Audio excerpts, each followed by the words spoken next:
Time no longer. Chapter 8 Three Woes. Prophecy 3 now rolls on with a description of the sounding of the last three trumpets. Because of the gravity of the consequences of these last three trumpets, they are called woes. Revelation 8:13 warns, "Woe, woe, woe to the inhabitants of the earth."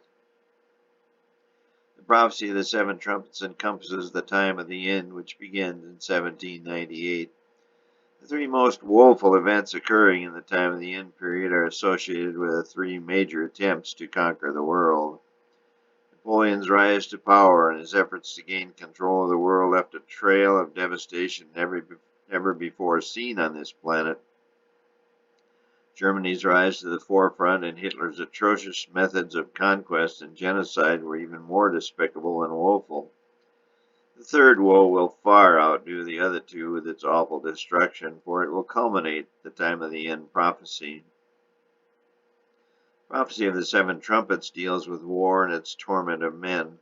Approximately 200 million people are said to have been involved. The trumpet is an instrument developed to herald war. It has been used in countless assaults throughout our Earth's history. About the turn of the 19th century, we see a change in the mentality of war and how it is fought. The change was championed by Napoleon and propagated by others. The firepower was now available, and Napoleon became the first general in many centuries, actually since the days of Rome, to grasp the significance of world conquest and domination.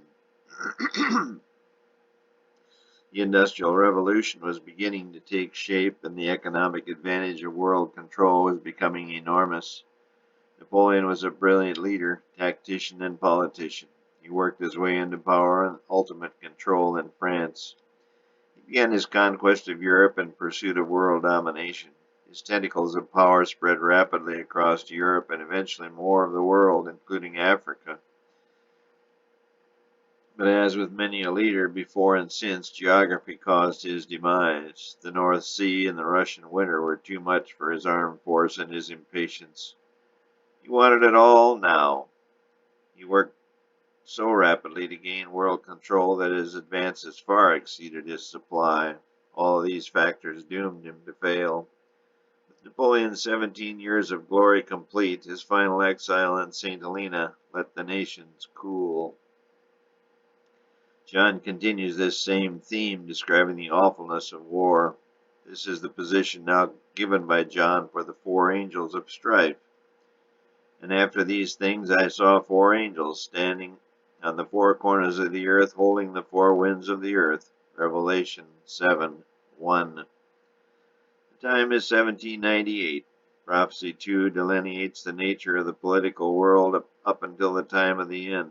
Revelation 6:13 speaks of the sixth seal being opened and the stars falling from heaven, the sun being blackened and the moon becoming as blood. Right after this, the four angels are seen standing fast. This pinpoints the date as 1798, when the four angels begin to hold back the four winds, to prevent the utter destruction of the world before prophecy has ordained it to happen. As the time of the end commences, the angels are loosed. Their loosening of the four winds of war wreaks havoc and destruction on the world unlike any seen before. 1/3 of men are killed by fire, smoke, and brimstone. They had power in their mouths and in their tails. This equates well with the appearance of modern warfare. Cannons spewing out fire with putrid odor of brimstone and gunpowder. The smell of sulfur and the sickening sight of spilled blood has been found in nearly every country on the face of the earth from 1798 until the present day. John further states that these men of war did not repent,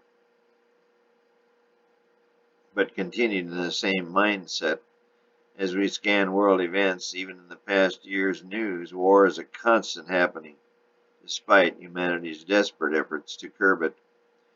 Once again, we see John's apt, if ancient, description of modern warfare. He speaks of horses having breastplates of fire and brimstone. He also speaks of fire emanating out of the mouths of the many horses of battle.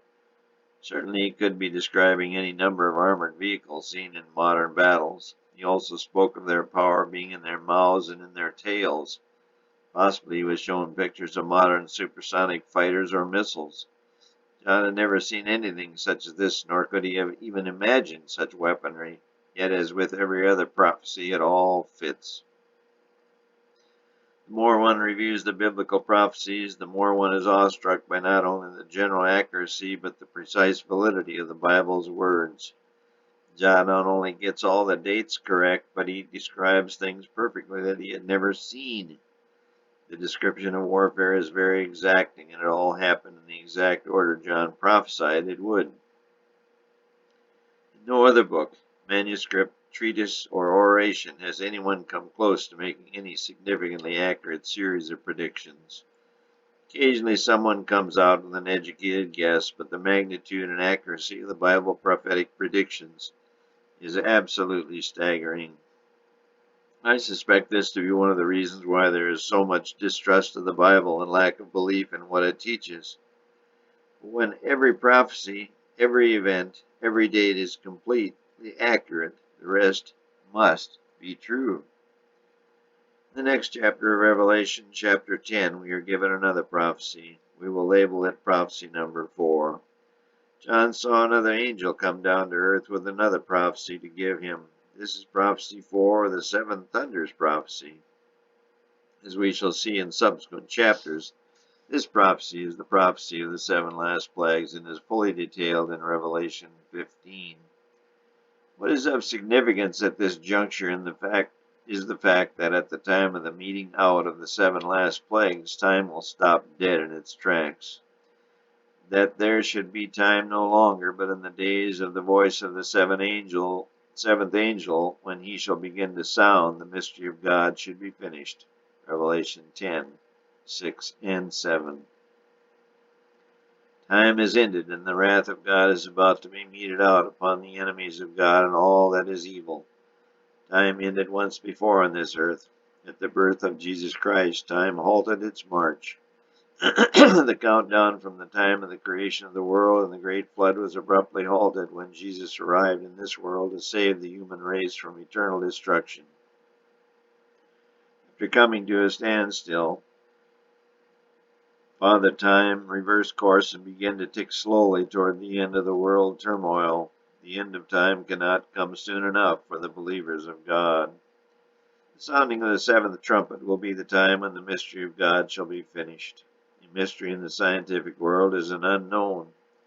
At the end of time there will no longer be any unknown. The mystery of 6,000 years of this earth's tumultuous history will be fully exposed for all to see. The entire human race will fully understand the great mystery of the ages, the incomprehensible love of God for his children. The angel held the little book that appeared to be sweet as honey, but upon swallowing this book, John got a terrible case of indigestion. The book was a very bitter pill to swallow. This little book represents the mystery of God. We all want to know the solution to this unknown. However, the revelation of this little book will be a very bitter pill to swallow indeed. The time of the end is no picnic or fun and games, nor is it a fairy tale. As the American Civil War opened in 1861, expectations were high. Everyone thought it would be over in a few short weeks. The first major encounter was at Manassas, Virginia, also known as the First Battle of Bull Run. It started out more like a picnic rather than a pitched battle. Many observers came from Washington, D.C. and Richmond, Virginia to watch the show. They brought picnic lunches and expected to see a good little fight and have a relaxing afternoon. A modern-day analogy might be that of a large crowd heading to a football game on Sunday afternoon. To the spectators' astonishment, their little picnic turned very ugly. Men, some of them friends and relatives of those in the crowd of civilian bystanders, were getting killed, and the picnickers had to scramble for cover. It would be 4 long years before this little picnic would end at Appomattox Courthouse in 1865. The time of the end comes to an end when the mystery of God is finished. The stakes were never higher. Control of the universe is the prize. Winner take all. The time of the end will see the desperate struggle of good against evil. The culmination of this death match will come as time ends. It will leave in its wake an eternal trail of destruction and death that has never been seen before or since. It will leave scars for eternity that can never be erased. The scars on the hands of Jesus are an eternal testament to this awful segment of tribulation in universal history. On God's time clock, the 6,000-year period is but an instant, but that cruel instant has left those indelible scars on Christ's once perfect hands. It will be like an eternal flame, reminding all in the universe of the terribleness of sin and its dire consequences. John has led us down the path of time 6,000 years in just 10 short chapters. We are only halfway through his wonderful book. The worst is not over, but the best is yet to come.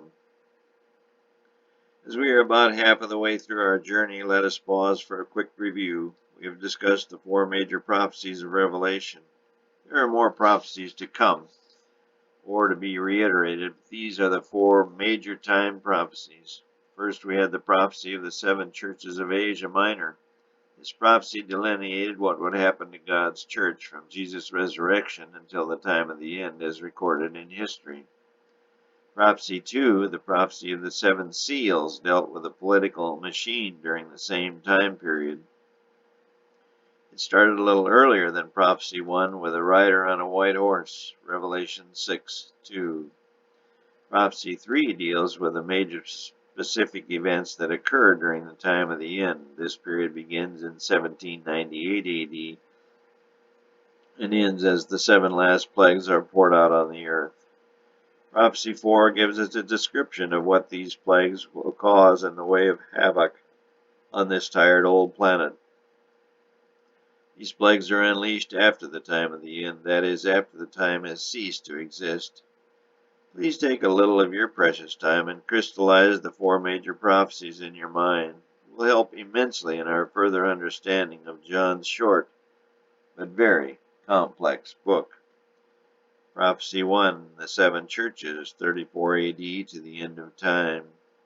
Prophecy 2, the 7 seals, 605 BC to 1798 AD. Prophecy 3, the 7 trumpets, 1798 AD to the end of time and the end. Prophecy 4, the 7 thunders, end of the time of the end of the world.